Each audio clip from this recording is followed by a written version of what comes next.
আলাইকুম ভিউয়ার্স, আশা করি আপনারা ভালো আছেন। মোহাম্মদ জাহিদুল হাসান নামের ইউটিউব চ্যানেলে আপনাদের স্বাগতম। আমি এখন কক্সবাজার সমুদ্র সৈকতের পাড়ের থেকে আপনাদের হাত জাল দিয়ে কিভাবে মাছ ধরে সেই দৃশ্যটা আমি আপনাদেরকে এখন দেখাবো। সমুদ্র পাড়ে এসে এই যে জালে ধরা দুই ভাইরে পেয়ে গেছি। এনারা সমুদ্রে এসে মাছ মারতেছে এবং এনাদের এই ঝুড়ির ভিতরে সামুদ্রিক মাছ আছে। আমি আপনাদের দেখাচ্ছি। এই যে ঝুড়ির ভিতরে মাছ পেয়েছে অলরেডি। সামনে যে ওনারা খেপলা দেবে, কিভাবে সমুদ্রের ভিতরে ওনারা খেপ দিয়ে মাছ ধরে সেটা আমি আপনাদেরকে দেখাবো।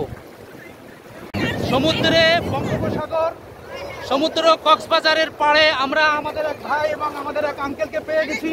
এনারা দুইজন খেপলা জালের মাধ্যমে বাংলাদেশের ঐতিহ্য সমুদ্রে মাছ ধরতে আসছে।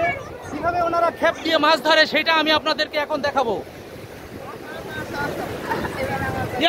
এই যে জাল ফেলে দিছে, এখন উনি আস্তে আস্তে গুটি গুটি হাতে টেনে তুলবে জালটা ওঠার পরে ওনার এই পিছনে দেখেন ঝুড়ি আছে, এই ঝুড়ির ভিতরে মাছগুলো রাখবেন এবং বাসায় নিয়ে এগুলো কড়া ভেজে ভাই আর ভাবি প্রচুর মচুর করে খাবে।